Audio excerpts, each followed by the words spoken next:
Kasus kilometer 50. Keprihatinnya apa?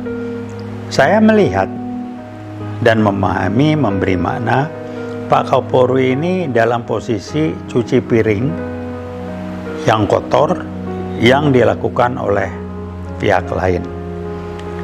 Itu keprihatinan.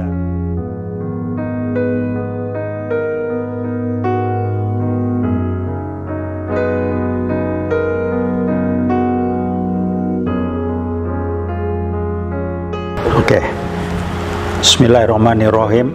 Assalamualaikum warahmatullahi wabarakatuh. Pada kesempatan ini saya akan menyampaikan gagasan, pemikiran, dan juga opini mengenai yang berkembang saat ini yang terkait dengan masalah penegakan keadilan yang kelihatannya bukan bertambah baik tapi bertambah parah atau ke arah yang lebih negatif. Tapi sebelum saya berbicara mengenai hal itu, saya ingin kalau boleh juga atas nama UI Watch memberikan apresiasi yang tinggi terhadap Kapolri Bapak Listio Sigit Prabowo dengan tindakannya yang sudah mulai membuahkan, membenahi kepolisian dengan tema yang sederhana, mengena dan mendasar, yaitu kalau mau bebenah ikan yang busuk, kalau nggak bisa dari bawah, kepalanya jadi potong. Dan kelihatan betul karena di media sosial itu sudah begitu berkembang kelakuan oknum polisi yang sudah begitu terbuka dan luar biasa, sehingga di salah satu acara di TV tagar yang mengatakan lapor polisi percuma, ya memang seperti itu.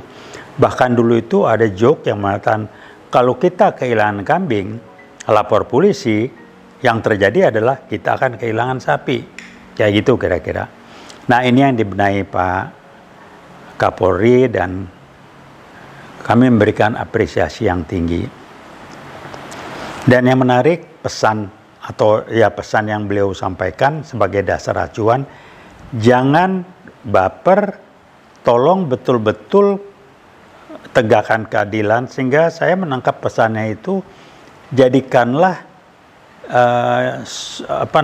slogan atau core values dari polisi melayani dan melindungi dan melayani itu betul-betul ditegakkan. Sekali lagi kami berikan apresiasi, dan ini merupakan kerja besar yang butuh waktu dan keseriusan. Dan yang kedua, ada keprihatinan yang kami sampaikan buat Pak Kapolri, kasus kilometer 50. Keprihatinnya apa? Saya melihat dan memahami, memberi makna Pak Kapolri ini dalam posisi cuci piring yang kotor yang dilakukan oleh pihak lain. Itu keprihatinan, dan kita bisa melihatlah bagaimana posisi beliau, tentunya lewat Barreskrim yang juga menjadi repot dan lain sebagainya. Nah, kalau bicara masalah keadilan, saya akan mulai bicara mengenai kilometer 50. Ini serius sekali dan saya memberikan nama pembunuhan keji kilometer 50.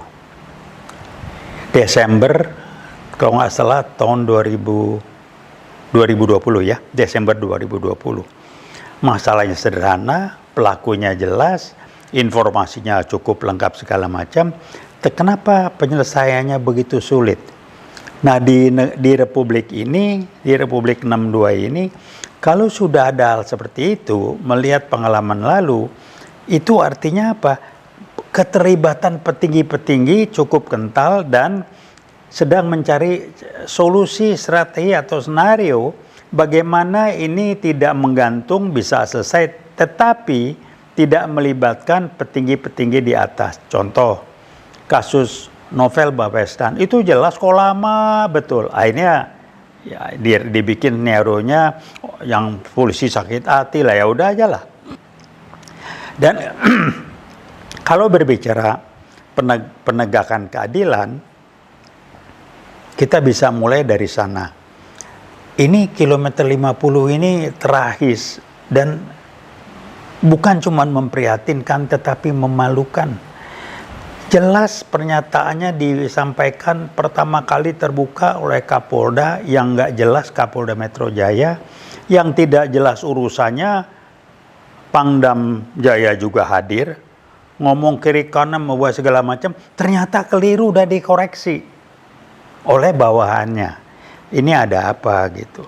Kemudian penjelasannya itu jelas betul, suatu proses pembenaran segala macam, sehingga saya dan teman-teman mengatakan nih kalau kita pakai logika anak sekolahan sedikit aja ya, pakai nalar sehat, pakai logika akal sehat, ini ya mentertawakan, memprihatinkan sekaligus memalukan dan menjijikkan.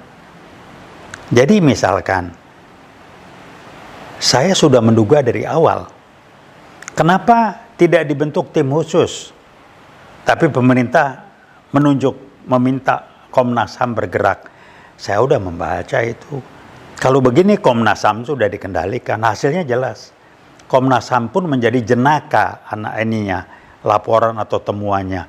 Komnas HAM sampai saya bilang ini nggak malu apa Anda seperti itu. Di kesempatan yang lain sebelumnya saya pernah berbicara menyampaikan hal ini khusus mengenai Komnas HAM, dan saya bilang ya kalau orang udah urat malunya nggak ada ya nggak tahu lah. Jadi ya mau diapain, itu aja udah jelas. Kedua yang sangat jenaka lagi, kenapa tiba-tiba TKP itu ditutup, digusur, orang suruh pindah, ada apa? Ditambah dengan jenaka lagi, CCTV itu segala macam tiba-tiba rusak.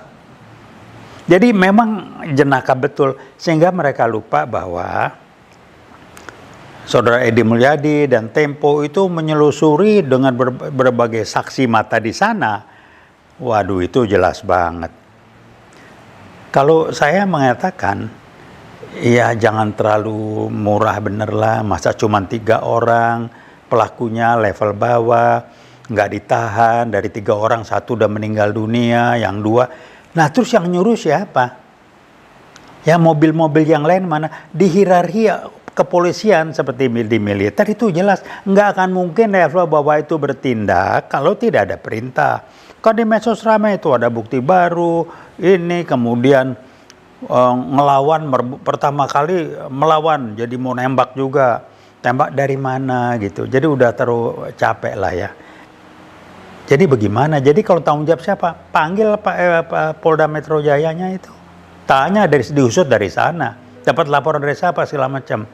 Nggak mungkin bawaan bergerak, itu mobil pengintai, urusan apa ngintai Habib Rizik?